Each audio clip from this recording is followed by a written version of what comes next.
ਸਤਿ ਸ਼੍ਰੀ ਅਕਾਲ, ਨਮਸਕਾਰ ਤੇ ਆਦਾਬ। ਮੈਂ ਹਾਂ ਹਰਜਿੰਦ ਕੌਰ ਮੰਗੜ ਤੇ ਤੁਸੀਂ ਦੇਖ ਰਹੇ ਹੋ ਇੰਡੋਸ ਟੀਵੀ। ਸਵਾਗਤ ਹੈ ਜੀ ਸਾਰਿਆਂ ਦਾ। ਬੁਲੇਟਿਨ ਦੀ ਸ਼ੁਰੂਆਤ ਕਰਦੇ ਹਾਂ ਜੀ ਤੇ ਸਾਡੇ ਨਾਲ ਚਰਚਾ ਕਰਨ ਲਈ ਜੁੜ ਚੁੱਕੇ ਨੇ ਜੀ ਸਿੰਡੀ ਤੋਂ ਅਮਰਜੀਤ ਨਾਗੀ ਜੀ, ਜੋ ਕਿ ਸਾਡੇ ਨਾਲ ਹਮੇਸ਼ਾ ਮਸਲਿਆਂ ਦੇ ਉੱਤੇ ਸੋਮਵਾਰ ਨੂੰ ਵਿਚਾਰ ਚਰਚਾ ਕਰਦੇ ਨੇ। ਆਓ ਕਰਦੇ ਹਾਂ ਜੀ ਉਹਨਾਂ ਦਾ ਸਵਾਗਤ। ਅਮਰਜੀਤ ਨਾਗੀ ਜੀ, ਬਹੁਤ ਬਹੁਤ ਸਵਾਗਤ ਹੈ ਜੀ ਤੁਹਾਡਾ। ਥੈਂਕ ਯੂ ਜੀ, ਤੇ ਸਤਿ ਸ਼੍ਰੀ ਅਕਾਲ ਅਰਜਿੰਦ, ਤੁਹਾਨੂੰ ਤੇ ਤੁਹਾਡੇ ਸਰੋਤਿਆਂ ਨੂੰ ਵੀ, ਦਰਸ਼ਕਾਂ ਨੂੰ ਵੀ ਸਤਿ ਸ਼੍ਰੀ ਅਕਾਲ, ਸਲਾਮ ਤੇ ਨਮਸਤੇ। ਤੇ ਜੀ ਸਭ ਤੋਂ ਪਹਿਲਾਂ ਤਾਂ ਜੀ ਸਾਰਿਆਂ ਨੂੰ ਦਰਸ਼ਕਾਂ ਨੂੰ ਦੀਵਾਲੀ ਤੇ ਬੰਦੀ ਛੋੜ ਦਿਵਸ ਦੀਆਂ ਬਹੁਤ-ਬਹੁਤ ਵਧਾਈਆਂ।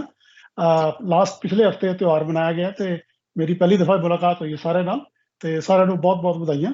ਤੇ ਜੀ ਹੋਰ ਦੱਸੋ ਜੀ, ਬ੍ਰਿਸਬਨ ਦਾ ਕਿਵੇਂ ਰਿਹਾ ਤੁਹਾਡਾ ਬ੍ਰਿਸਬਨ ਦੀ ਦੀਵਾਲੀ? ਦੀਵਾਲੀ ਅਜੇ ਤੱਕ ਚੱਲੀ ਜਾਂਦੀ ਹੈ ਜੀ। ਇੱਥੇ ਬਹੁਤ ਸਾਰੇ ਤਿਉਹਾਰ ਜਿਹੜੇ ਹੈਗੇ ਨੇ, ਈਵੈਂਟ ਅਜੇ ਵੀ ਇਨਲਾਈਨ ਹੈਗੇ ਨੇ। ਲਗਾਤਾਰ ਹੀ ਅਕਤੂਬਰ ਤੇ ਨਵੰਬਰ ਦੇ ਅੱਧ ਤੱਕ ਜਿਹੜੇ ਹੈਗੇ, ਮਿਡ ਤੱਕ ਸੈਲੀਬ੍ਰੇਸ਼ਨ ਕਰਨ ਦੀ ਇੱਥੇ ਈਵੈਂਟਸ ਜਿਹੜੇ ਆਰਗੇਨਾਈਜ਼ ਕੀਤੇ ਹੋਏ ਨੇ। ਬਹੁਤ ਹੀ ਵਧੀਆ ਸੈਲੀਬ੍ਰੇਸ਼ਨ ਹੋ ਰਹੀ ਹੈ। ਪਰ ਜਿਹੜੇ ਪੰਜਾਬੀ ਖਾਸ ਕਰਕੇ ਲੋਕੀ ਕਿਸਾਨਾਂ ਦੇ ਨਾਲ ਜੁੜੇ ਹੋਏ ਨੇ, ਉਹ ਸੈਲੀਬ੍ਰੇਟ ਤਾਂ ਕਰ ਰਹੇ ਨੇ, ਪਰ ਕਿਤੇ ਨਾ ਕਿਤੇ ਉਹਨਾਂ ਦੇ ਚਿਹਰਿਆਂ ਦੇ ਉੱਤੇ ਉਦਾਸੀ ਜ਼ਰੂਰ ਹੈ ਜੀ, ਕਿਸਾਨਾਂ ਦੇ ਮੁੱਦੇ ਨੂੰ ਲੈ ਕੇ, ਕਿਸਾਨਾਂ ਦੇ ਮਸਲੇ ਨੂੰ ਲੈ ਕੇ। ਇਸ ਵਾਰ ਗੁਰਦੁਆਰਾ ਸਾਹਿਬ ਦੇ ਵਿੱਚ ਨਤਮਸਤਕ ਹੋਣ ਦਾ ਮੌਕਾ ਮਿਲਿਆ ਜੀ, ਤੇ ਨਾਲ ਹੀ ਲੋਕਾਂ ਤੋਂ ਜਦੋਂ ਰਾਏ ਜਾਣੀ ਹੈ ਤਾਂ ਲੋਕਾਂ ਦੀ ਇਹੀ ਅਰਦਾਸ ਸੀਗੀ, ਸਾਰੇ ਇਹੀ ਅਰਦਾਸ ਦੇ ਨਾਲ ਉੱਥੇ ਖੜੇ ਸਨ ਕਿ ਜਿਹੜੇ ਕਿਸਾਨਾਂ ਦੀ ਜਿੱਤ ਹੋਵੇ ਤੇ ਕਾਲੇ ਕਾਨੂੰਨ ਛੇਤੀ ਤੋਂ ਛੇਤੀ ਰੱਦ ਹੋਣ। ਨਹੀਂ ਜੀ, ਬਿਲਕੁਲ ਜੀ, ਸਾਡੀ ਵੀ ਸਿੰਪਥੀ, ਸਾਡੀਆਂ ਵੀ ਸੰਵੇਦਨਾਵਾਂ ਸਾਰੀਆਂ ਕਿਸਾਨਾਂ ਦੇ ਨਾਲ ਨੇ। ਆਲਮੋਸਟ 1 ਸਾਲ ਹੋਣ ਵਾਲਾ ਹੈ ਹੁਣ, 26 ਨਵੰਬਰ ਦੀ ਨੂੰ 1 ਸਾਲ ਹੋ ਜਾਣਾ ਹੈ। ਇਹ ਸਾਰੇ ਦਿੱਲੀ ਦੇ ਬੁਰਾਇਆਂ ਤੇ ਬਾਹਰ ਉੱਥੇ ਬਾਰਡਰਸ ਦੇ ਉੱਤੇ ਸਾਰੇ ਜਣੇ ਬੈਠੇ ਨੇ। ਪਿਛਲੀ ਸਾਰੀ ਸਰਦੀਆਂ ਨਿਕਲ ਗਈਆਂ ਨੇ, ਹੁਣ ਸਰਦੀਆਂ ਫਿਰ ਸ਼ੁਰੂ ਹੋਣ ਵਾਲੀਆਂ ਨੇ। ਲੇਕਿਨ ਹੁਣ ਦੇਖੋ, ਕੁਝ ਸਿਗਨਲਸ ਇਸ ਤਰ੍ਹਾਂ ਦੇ ਆ ਰਹੇ ਨੇ ਕਿ ਸ਼ਾਇਦ ਕੁਝ ਸਮਝੌਤਾ 26 ਨਵੰਬਰ ਤੋਂ ਪਹਿਲਾਂ ਹੱਲ ਕੁਝ ਨਿਕਲੇ। ਕਿਉਂਕਿ ਜਿਸ ਤਰ੍ਹਾਂ ਅਮਰਿੰਦਰ ਸਿੰਘ ਜੀ ਨੇ, ਕੈਪਟਨ ਅਮਰਿੰਦਰ ਸਿੰਘ, ਉਹਨਾਂ ਨੇ ਇੱਕ ਸੈਪਰੇਟ ਪਾਰਟੀ ਸ਼ੁਰੂ ਕੀਤੀ ਹੈ। ਜੀ ਤੇ ਉਹਨਾਂ ਦਾ ਵੈਸੇ ਤਾਂ ਕੋਈ ਉਹਨਾਂ ਦੀ ਸੈਪਰੇਟ ਪਾਰਟੀ ਦੀ ਕੋਈ ਪੋਜੀਸ਼ਨ, ਕੋਈ ਸਥਾਨ ਜ਼ਿਆਦਾ ਪੰਜਾਬ 'ਚ ਹੈ ਨਹੀਂ। ਤੇ ਉਹਨਾਂ ਨੂੰ ਬਣਾਉਣ ਵਾਸਤੇ ਸੁਣਨ 'ਚ ਆ ਰਿਹਾ ਦਿੱਲੀ 'ਚੋਂ ਕਿ ਬੈਕਡੋਰ ਡਿਪਲੋਮੇਸੀ ਬਹੁਤ ਜ਼ਬਰਦਸਤ ਤਰੀਕੇ ਨਾਲ ਚੱਲ ਰਹੀ ਹੈ। ਕਾਫੀ ਗੱਲਾਂ ਬਾਤਾਂ ਹੋ ਰਹੀਆਂ ਨੇ ਜੀ ਬਿਹਾਈਂਡ ਦ ਸੀਨਸ। ਤੇ ਉਮੀਦ ਇਹ ਕਰਦੇ ਹਾਂ ਕਿ 26 ਨਵੰਬਰ ਤੋਂ ਪਹਿਲਾਂ ਸਾਲ ਹੋਣ ਤੋਂ ਪਹਿਲਾਂ ਇਹਦਾ ਕੁਝ ਨਾ ਕੁਝ ਸੈਟਿਸਫੈਕਟਰੀ ਜਿਹੜਾ ਹੱਲ ਹੈ ਉਹ ਦੋਨਾਂ ਪਾਸਿਆਂ ਵੱਲੋਂ ਨਿਕਲ ਆਏਗਾ, ਤੇ ਲੋਕਾਂ ਦੀਆਂ ਅਰਦਾਸਾਂ ਜਿਹੜੀਆਂ ਨੇ ਉਹ ਕਬੂਲ ਹੋ ਜਾਣਗੀਆਂ ਤੇ ਕਿਸਾਨ ਵੀ ਆਪਣੇ ਆਪਣੇ ਘਰ ਨੂੰ ਜਾਣਗੇ। ਚਲੋ ਸ਼ੁਕਰ ਹੈ ਜੀ, ਪ੍ਰਮਾਤਮਾ ਕਰੇ ਤਾਂ ਇਦਾਂ ਹੀ ਹੋਵੇ, ਕਿਉਂਕਿ ਸਾਰੇ ਲੋਕਾਂ ਦੀਆਂ ਦੁਆਵਾਂ ਏ। ਬਾਹਰਲੇ ਮੁਲਕਾਂ ਦੇ ਵਿੱਚ ਲੋਕ ਬੈਠੇ ਨੇ ਪਰ ਹਰ ਰੋਜ਼ ਤੜਫਦੇ ਨੇ ਆਪਣਿਆਂ ਲਈ, ਆਪਣੇ ਮਾਂ-ਬਾਪ ਦੇ ਲਈ, ਜੋ ਕਿ ਆਪਣਾ ਸਾਰਾ ਕੰਮਕਾਰ ਛੱਡੀ ਉੱਥੇ ਬੈਠੇ ਨੇ ਜੀ, ਤੱਤੀਆਂ ਠੰਡੀਆਂ ਹਵਾਵਾਂ ਹੰਡਾਉਂਦੇ ਹੋਏ। ਵੈਸੇ ਵੀ ਜੀ ਆਪਣੇ ਕਿਸਾਨ ਬਹੁਤ ਜ਼ਿਆਦਾ ਸ਼ਹੀਦੀਆਂ ਪ੍ਰਾਪਤ ਕਰ ਚੁੱਕੇ ਨੇ, ਜੋ ਕਿ ਅਸਹਿ ਦਰਦ ਹੈ। ਲਗਾਤਾਰ ਉਹਨਾਂ ਦਾ ਦਰਦ ਜਿਹੜੇ ਬਾਹਰਲੇ ਮੁਲਕ ਦੇ ਵਿੱਚ ਲੋਕੀ ਬੈਠੇ ਨੇ ਨਹੀਂ ਸਹਿਆ ਜਾ ਰਿਹਾ ਜੀ, ਉਹਨਾਂ ਦਾ ਉਦਾਸੀਨਤਾ ਦੇ ਵਿੱਚ ਨੇ ਸਾਰੇ ਲੋਕੀ। ਗੱਲ ਕਰਦੇ ਹਾਂ ਨਾਗੀ ਸਾਹਿਬ ਜੀ ਆਸਟ੍ਰੇਲੀਆ ਦੀ। ਆਸਟ੍ਰੇਲੀਆ ਦੇ ਵਿੱਚ ਵੈਸੇ ਤਾਂ ਦੇਖਿਆ ਜਾਵੇ ਤਾਂ ਜੀ ਆਲ ਓਵਰ ਜੇ ਆਸਟ੍ਰੇਲੀਆ ਦੀ ਗੱਲ ਕੀਤੀ ਜਾਵੇ, 85% ਜਿਹੜੀ ਵੈਕਸੀਨੇਸ਼ਨ ਡੋਜ਼ ਜਿਹੜੀ ਲੋਕਾਂ ਦੀ ਲੱਗ ਚੁੱਕੀ ਹੈ। ਖਾਸ ਕਰਕੇ ਨਿਊ ਸਾਊਥ ਵੇਲਜ਼ ਦਾ ਪਹਿਲਾ ਸੂਬਾ ਹੈ ਜੀ ਅਜਿਹਾ ਆਸਟ੍ਰੇਲੀਆ ਦਾ ਕਿ ਜਿੱਥੇ 90% ਡਬਲ ਡੋਜ਼ ਲੱਗ ਚੁੱਕੀ ਹੈ। ਪਰ ਕਈ ਥਾਵਾਂ ਦੇ ਉੱਤੇ ਕੱਲ ਪ੍ਰਦਰਸ਼ਨ ਹੋਏ ਆ ਜੀ ਆਸਟ੍ਰੇਲੀਆ ਵਿੱਚ ਸਾਰੇ ਕਿਤੇ, ਜਿਹਦੇ ਵਿੱਚ ਲੋਕਾਂ ਨੇ ਕਿਹਾ ਕਿ ਇਹ ਜਿਹੜੀ ਲਾਜ਼ਮੀ ਨਹੀਂ ਹੋਣੀ ਚਾਹੀਦੀ ਵੈਕਸੀਨੇਸ਼ਨ, ਇਹ ਲੋਕਾਂ ਦੀ ਚੁਆਇਸ ਹੋਣੀ ਚਾਹੀਦੀ ਆ। ਹਾਂਜੀ, ਦੇਖੋ, 90% ਤੁਸੀਂ ਸਹੀ ਕਿਹਾ, double dose new south Wales ਹੋ ਚੁੱਕੀ ਹੈ, ਤੇ 94% ਆਲਮੋਸਟ 95% ਹੀ ਸਿੰਗਲ ਡੋਜ਼ ਵੀ ਲੱਗ ਚੁੱਕੀ ਹੈ। ਮਤਲਬ 95% ਇਵੈਂਚੁਅਲੀ ਡਬਲ ਡੋਜ਼ ਵੀ ਹੋ ਜਾਏਗੀ। ਇੱਕ ਬੜਾ ਛੋਟਾ ਜਿਹਾ ਤਬਕਾ ਹੈ ਜੀ, ਸਾਰੇ ਵੈਸਟਰਨ ਵਰਲਡ 'ਚ ਹੀ ਹੈ, ਖਾਸ ਕਰਕੇ ਆਸਟ੍ਰੇਲੀਆ 'ਚ ਨਹੀਂ, ਜਿਨ੍ਹਾਂ ਦੇ ਕੁਝ ਕਲਚਰਲ ਕਾਰਨਾਂ ਕਰਕੇ ਜਾਂ ਕੁਝ ਰਿਲੀਜੀਅਸ ਕਾਰਨਾਂ ਕਰਕੇ ਉਹ ਵੈਕਸੀਨ ਨਹੀਂ ਲਵਾਉਣਾ ਚਾਹੁੰਦੇ। ਕੁਝ ਤੇ ਮੈਡੀਕਲ ਰੀਜ਼ਨ ਹੋ ਸਕਦੇ ਨੇ, ਕੁਝ ਤੇ ਜਿਸ ਤਰ੍ਹਾਂ ਮੈਂ ਕਿਹਾ ਕਿ ਕਲਚਰਲ ਰੀਜ਼ਨ ਹੋ ਸਕਦੇ ਨੇ। ਜਿਹੋਵਾਜ਼ ਵਿਟਨੈਸਿਸ, ਜਿਸ ਤਰ੍ਹਾਂ ਕ੍ਰਿਸਚੀਅਨਿਟੀ 'ਚ ਕਾਫੀ ਵੱਡਾ ਸੈਕਸ਼ਨ ਹੈ ਕ੍ਰਿਸਚੀਅਨਿਟੀ ਦਾ, ਜਿਹੜੇ ਕਿ ਕਿਸੇ ਕਿਸਮ ਦੀ ਵੈਕਸੀਨ ਨਹੀਂ ਲਵਾਉਣਾ ਚਾਹੁੰਦੇ ਐਜ਼ ਵੈਲ।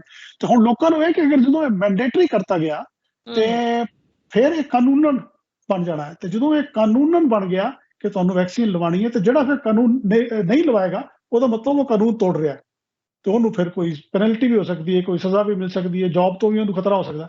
ਤੇ ਇਸ ਕਰਕੇ ਉਹ ਕਹਿ ਰਹੇ ਨੇ ਕਿ ਇਹ ਸਾਰੀ ਚੀਜ਼ਾਂ ਵੋਲੰਟਰੀ ਰਹਿਣੀ ਚਾਹੀਦੀ ਹੈ।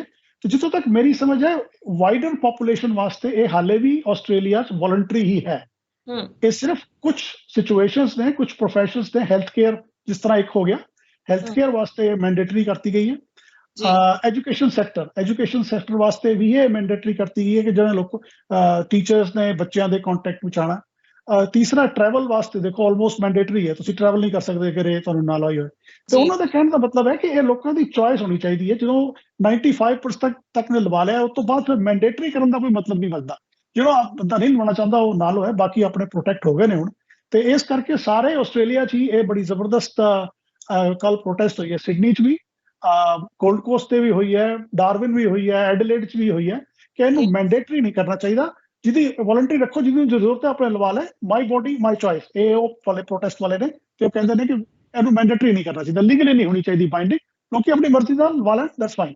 ਜੀ ਨਾਗੀ ਸਾਹਿਬ, ਗੱਲ ਕਰਦੇ ਹਾਂ ਜੀ ਫਲਾਈਟਸ ਦੀ। ਫਲਾਈਟਸ ਕੁਝ ਕੁ ਫਲਾਈਟਸ ਖੁੱਲੀਆਂ ਨੇ, ਜਦ ਕਿ ਆਸਟ੍ਰੇਲੀਆ ਵੱਲੋਂ ਨਿਊ ਸਾਊਥ ਵੈਲਸ ਖਾਸ ਕਰਕੇ ਐਲਾਨ ਕਰ ਦਿੱਤਾ ਗਿਆ ਕਿ ਜਿੰਨੇ ਵੀ ਸਥਾਈ ਵੀਜ਼ੇ ਵਾਲੇ ਹੈਗੇ ਨੇ, ਸਿਟੀਜ਼ਨ ਹੈਗੇ ਨੇ, ਉਹ ਆ ਜਾ ਸਕਦੇ ਨੇ, ਐਗਜ਼ੈਂਪਸ਼ਨ ਅਪਲਾਈ ਕਰਨੀ ਜ਼ਰੂਰੀ ਹੈ, ਇਹ ਸਾਰੀਆਂ ਸ਼ਰਤਾਂ ਨਾਲ ਵੀ ਨੇ। ਪਰ ਫਲਾਈਟਸ ਦੀ ਜੇਕਰ ਗੱਲ ਕੀਤੀ ਜਾਵੇ, ਉਸ ਤਰੀਕੇ ਨਾਲ ਫਲਾਈਟਸ ਅਜੇ ਖੁੱਲੀਆਂ ਨੇ, ਕੀ ਸਟੇਟਸ ਹੈ ਫਲਾਈਟਸ ਦਾ ਜੀ? ਤੇ ਇੱਕ ਹੋਰ ਗੱਲ ਜਿਹੜੀ ਅਹਿਮ ਹੈ ਉਹ ਹੈ ਸਟੂਡੈਂਟਸ ਦੀ। ਹਮੇਸ਼ਾ ਸਾਡੇ ਕੋਲ ਜਦੋਂ ਵੀ ਆਪਾਂ ਇਹਨਾਂ ਗੱਲਾਂ ਦੇ ਉੱਤੇ ਚਰਚਾ ਕਰਦੇ ਹਾਂ ਤਾਂ ਸਟੂਡੈਂਟ ਦਾ ਮੁੱਦਾ ਹਮੇਸ਼ਾ ਆਉਂਦਾ ਹੈ। ਸਟੂਡੈਂਟਸ ਲਈ ਕੋਈ ਰਾਹਤ ਦੀ ਗੱਲ, ਜਾਂ ਸਟੂਡੈਂਟ ਵੀ ਆ ਸਕਣਗੇ? ਹਾਂਜੀ, ਦੇਖੋ ਜੀ, ਇਹ ਜਿਹੜਾ ਉਹਨਾਂ ਨੇ ਰਿਲੈਕਸ ਕੀਤਾ ਹੈ ਵੀਜ਼ਾ, ਸੌਰੀ ਵਿਜ਼ਿਟੇਸ਼ਨ ਵੀਜ਼ਾ ਨਹੀਂ, ਜਿਹੜੀ ਇੰਟਰਨੈਸ਼ਨਲ ਟਰੈਵਲ ਜਿਹੜਾ ਉਹਨਾਂ ਨੇ ਰਿਲੈਕਸ ਕੀਤਾ, ਇਹ ਸਾਰਿਆਂ ਵਾਸਤੇ ਰਿਲੈਕਸਡ ਹੈ। ਚਾਹੇ ਉਹ ਸਟੂਡੈਂਟ ਵੀਜ਼ਾ ਤੇ ਨੇ, ਚਾਹੇ ਟੈਂਪਰੇਰੀ ਵੀਜ਼ਾ ਤੇ ਆਣਗੇ ਇੱਥੇ, ਚਾਹੇ ਵਰਕ ਪਰਮਿਟ ਤੇ ਆਣ, ਚਾਹੇ ਉਹ ਕਿਸੇ ਹੋਰ ਵੀਜ਼ਾ ਤੇ, ਉਹਨਾਂ ਵਾਸਤੇ ਟੈਕਨੀਕਲੀ ਬਾਰਡਰ ਹੁਣ ਖੁੱਲੇ ਨੇ। ਜਿਹੜਾ ਮੇਨ ਬੋਟਲਨੈਕ ਹੈ ਉਹ ਹੈ ਫਲਾਈਟਸ। ਹੁਣ ਫਲਾਈਟਸ ਤੇ ਜਿਹੜੀ ਅਵੇਲੇਬਿਲਿਟੀ ਹੈ ਉਹ ਹਾਲੇ ਪੂਰੀ ਤਰ੍ਹਾਂ ਖੁੱਲੀ ਨਹੀਂ ਹੈ। ਤੇ ਇਹ ਖਬਰਾਂ ਮਿਲ ਰਹੀਆਂ ਨੇ ਕਿ ਇੰਡੀਆ ਤੋਂ ਸਿਡਨੀ ਤੋਂ ਨਵੀਂ ਦਿੱਲੀ, ਸਿਡਨੀ ਟੂ ਨਿਊ ਦਿੱਲੀ ਵਾਸਤੇ ਦਸੰਬਰ ਮਿਡ ਦਸੰਬਰ 15 ਦਸੰਬਰ ਤੋਂ ਕੁਆਂਟਾਸ ਤੇ 에ਅਰ ਇੰਡੀਆ, ਇਹਨਾਂ ਦੀ ਡਾਇਰੈਕਟ ਫਲਾਈਟ ਆਲਮੋਸਟ ਡੇਲੀ ਸ਼ੁਰੂ ਹੋ ਜਾਏਗੀ, ਇੱਕ ਫਲਾਈਟ ਜੀ। ਹਾਂਜੀ, ਤੇ ਉਹਦੇ ਨਾਲ ਕਾਫੀ ਰਾਹਤ ਮਿਲੇਗੀ। ਹਾਲੇ ਕੁਆਂਟਾਸ ਦੀ ਕੋਈ ਫਲਾਈਟ ਡਾਇਰੈਕਟ ਆਸਟ੍ਰੇਲੀਆ ਤੋਂ ਇੰਡੀਆ ਨਹੀਂ ਜਾ ਰਹੀ, ਇਸ ਤਰ੍ਹਾਂ 에ਅਰ ਇੰਡੀਆ ਦੀ ਵੀ ਕੋਈ ਨਹੀਂ ਜਾ ਰਹੀ ਡਾਇਰੈਕਟ ਫਲਾਈਟ ਇੰਡੀਆ ਵੱਲ। ਮੇਨ ਜਿਹੜਾ ਹੱਬ ਹੈ ਉਹ ਹੈ ਸਿੰਗਾਪੁਰ। ਸਿੰਗਾਪੁਰ ਜਦ ਤੱਕ ਹੱਬ ਓਪਨ ਨਹੀਂ ਹੁੰਦਾ ਨਾ, ਸਿੰਗਾਪੁਰ ਟੂ ਇੰਡੀਆ ਵਾਲਾ ਲੈਗ, ਉਹ ਜਦ ਤੱਕ ਓਪਨ ਨਹੀਂ ਹੁੰਦਾ ਤਦ ਤੱਕ ਉੱਥੇ ਕਪੈਸਿਟੀ ਤੁਸੀਂ ਐਡ ਨਹੀਂ ਕਰ ਸਕਦੇ ਜ਼ਿਆਦਾ, ਫਲਾਈਟ ਦੀ ਜਿਹੜੀ ਸੀਟਾਂ ਦੀ ਕਪੈਸਿਟੀ ਹੈ। ਤੇ ਹਾਲਾਂਕਿ ਆਸਟ੍ਰੇਲੀਆ ਤੋਂ ਸਿੰਗਾਪੁਰ ਤੱਕ ਤੇ ਖੁੱਲ ਚੁੱਕਾ, ਪਰ ਸਿੰਗਾਪੁਰ ਟੂ ਇੰਡੀਆ ਜਿਹੜਾ ਉਹ ਹਾਲੇ ਲੈਗ ਹਾਲੇ ਖੁੱਲਿਆ ਨਹੀਂ ਹੈ। ਤੇ ਡਾਇਰੈਕਟ ਫਲਾਈਟਸ ਜਿਸ ਤਰ੍ਹਾਂ ਇਹਨਾਂ ਨੇ ਅਨਾਉਂਸ ਕੀਤੀਆਂ ਨੇ 에ਅਰ ਇੰਡੀਆ ਨੇ, ਤੇ ਮੈਂ ਫਿਰ ਕਹਿੰਦਾ 에ਅਰ ਇੰਡੀਆ ਤੇ ਕੁਆਂਟਾਸ ਨੇ 15 ਤਰੀਕ ਤੋਂ ਬਾਅਦ ਡਾਇਰੈਕਟ ਫਲਾਈਟਸ ਆਲਮੋਸਟ ਡੇਲੀ ਨੇ। ਤੇ ਉਦੋਂ ਫਿਰ ਥੋੜੀਆਂ ਹਾਲੇ ਕਿਰਾਏ ਥੋੜਾ ਜ਼ਿਆਦਾ ਰਹਿਣਗੇ, ਕਿਉਂਕਿ ਉਹ ਇੱਕ ਪੀਕ ਸੀਜ਼ਨ ਉਸ ਤਰ੍ਹਾਂ ਵੀ ਹੈ।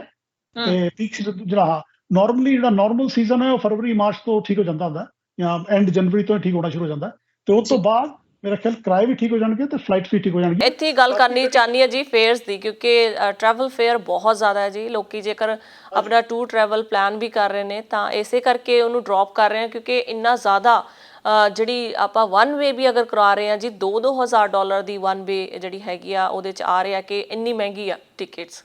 ਹਾਂਜੀ ਹਾਂਜੀ, ਇਹ ਬੇਸਿਕਲੀ ਪ੍ਰੋਬਲਮ ਇਹ ਜਿਹੜੀ ਫਲਾਈਟਸ ਦੀ ਕਪੈਸਿਟੀ ਦੀ ਹੈ ਨਾ, ਇਹ ਉਹ ਪ੍ਰੋਬਲਮ ਹੈ। ਜਦ ਤੱਕ ਇਹ 에ਅਰਲਾਈਨਸ ਆਪਣੀਆਂ ਫਲਾਈਟ ਸ਼ੁਰੂ ਨਹੀਂ ਕਰਦੀਆਂ, ਕਿਉਂਕਿ 에ਅਰਲਾਈਨਸ ਜੋ ਫਲਾਈਟ ਸ਼ੁਰੂ ਕਰਕੇ 1-2 ਸਾਲ ਤੋਂ ਬੰਦ ਰਹੀਆਂ ਨੇ, ਤੇ 2 ਸਾਲ ਤੋਂ ਬੰਦ ਰਹਿਣ ਕਰਕੇ ਉਹ ਸਾਰੇ ਪਲੇਨਸ ਨੇ ਜਿਹੜੇ ਉਹ ਤੁਹਾਨੂੰ ਕਹਿੰਦਾ ਨਾ ਮੇਨਟੇਨੈਂਸ ਐਂਡ ਕੇਅਰ ਮੋਡ ਚਲੇ ਜਾਂਦੇ ਨੇ। ਉਹਨੂੰ ਦੁਬਾਰਾ ਆਪਰੇਸ਼ਨਲ ਮੋਡ 'ਚ ਲੈ ਕੇ ਆਉਣਾ, ਉਹਨੂੰ ਸ਼ੁਰੂ ਕਰਨਾ, ਸਾਰੀ ਇਨ ਫਲਾਈਟ ਕੇਟਰਿੰਗ ਸਰਵਿਸ ਸ਼ੁਰੂ ਕਰਨੀ, ਉਹਦੇ 'ਚ ਲੱਗਦਾ ਥੋੜਾ ਟਾਈਮ। ਤੇ ਯੂਰਪ ਵੱਲ ਤੇ ਇਹਨਾਂ ਨੇ ਖੋਲ੍ਹਤੀ ਹੈ, ਆਲਮੋਸਟ ਡੇਲੀ ਫਲਾਈਟਸ ਨੇ। ਨਾਰਥ ਅਮਰੀਕਾ ਵੱਲ, ਕੈਨੇਡਾ ਵੱਲ, ਲਾਸ ਐਂਜਲਿਸ ਵੱਲ ਵੀ ਡੇਲੀ ਫਲਾਈਟਸ ਨੇ, ਲੇਕਿਨ ਇੰਡੀਆ ਵਾਲਾ ਸੈਕਟਰ ਮਿਡ ਦਸੰਬਰ ਤੋਂ ਇਹ ਖੋਲ ਰਹੇ ਨੇ। ਇਹ ਖਬਰਾਂ ਆਈਆਂ ਨੇ ਕਿ ਮਿਡ ਦਸੰਬਰ ਤੋਂ ਕੁਆਂਟਾਸ ਤੇ 에ਅਰ ਇੰਡੀਆ ਦੀ ਡਾਇਰੈਕਟ ਫਲਾਈਟ ਔਰ ਡੇਲੀ ਹੈ ਆਲਮੋਸਟ। ਓਬਵੀਅਸਲੀ ਜਦੋਂ ਫਲਾਈਟਸ ਖੁੱਲ ਜਾਣਗੀਆਂ ਫਿਰ ਕੰਪੀਟੀਸ਼ਨ ਹੋਵੇਗਾ ਤੇ ਫੇਅਰ ਦਾ ਵੀ ਜਿਹੜੀ ਰੇੜਕਾ ਹੈਗਾ ਉਹ ਵੀ ਚੱਕਿਆ ਜਾਵੇਗਾ ਜੀ। ਫਿਰ ਵੀ ਥੱਲੇ ਆ ਜਾਣਗੇ, ਇਸ ਤਰ੍ਹਾਂ ਦੀ ਅਸੀਂ ਉਮੀਦ ਕਰਦੇ ਹਾਂ। ਹਾਂਜੀ ਜੀ ਜੀ, ਨਾਗੀ ਸਾਹਿਬ ਗੱਲ ਕਰਦੇ ਹਾਂ ਜੀ ਇੰਡੀਆ ਦੀ। ਇੰਡੀਆ ਦੇ ਵਿੱਚ ਲਗਾਤਾਰ ਪੈਟਰੋਲ ਤੇ ਡੀਜ਼ਲ ਦੇ ਜਿਹੜੇ ਰੇਟ ਸਨ ਉਹ ਅਸਮਾਨੀ ਛੂਏ ਹੋਏ ਸਨ ਤੇ ਲਗਾਤਾਰ ਲੋਕੀ ਰੋਸ ਮੁਜ਼ਾਹਰੇ ਕਰ ਰਹੇ ਸਨ, ਖਾਸ ਕਰਕੇ ਕਿਸਾਨ। ਜਦੋਂ ਵੀ ਕੋਈ ਭਾਰਤ ਦੇ ਵਿੱਚ ਅਜਿਹੀ ਅਣਹੋਣੀ ਗੱਲ ਆਉਂਦੀ ਆ, ਖਾਸ ਕਰਕੇ ਚਾਹੇ LPG ਲਾ ਲਓ, ਚਾਹੇ ਪੈਟਰੋਲ ਲਾ ਲਓ, ਡੀਜ਼ਲ ਲਾ ਲਓ, ਜਾਂ ਕੋਈ ਹੋਰ ਮਹਿੰਗਾਈ ਦੀ ਗੱਲ ਆਉਂਦੀ ਆ, ਤਾਂ ਕਿਸਾਨੀ ਧਰਨੇ ਤੇ ਲੋਕੀ ਉੱਥੇ ਬੈਠੇ ਜ਼ਰੂਰ ਨੇ, ਪਰ ਨਾਲ ਇਹ ਵੀ ਪ੍ਰੋਟੈਸਟ ਕਰਦੇ ਨੇ, ਸਰਕਾਰ ਖਿਲਾਫ ਨਾਅਰੇਬਾਜ਼ੀ ਕਰਦੇ ਨੇ ਕਿ ਜੋ ਮਹਿੰਗਾਈ मोदी सरकार वालों कहा गया सीगा कि महंगाई को ख़त्म कर दिया जाएगा या लोगों के बैंकों में पैसे डाल दिए जाएंगे। वो चीज़ां जिहड़ियां हैगियां वो मुद्दे लगातार चक्के जा रहे सन किसानां वालों जी। ते हुण जिहड़ा इंडिया सरकार हैगी आ, शायद उन्हां नूं थोड़े जिहे गोडे टेकने पे आ जी। पैट्रोल दी उन्होंने 10 रुपए कटौती की है, डीजल की 5 रुपए कटौती की है। सो इस तरह ही पंजाब सूबे दे विच इह कीमतां नूं घटाया जी उन्होंने।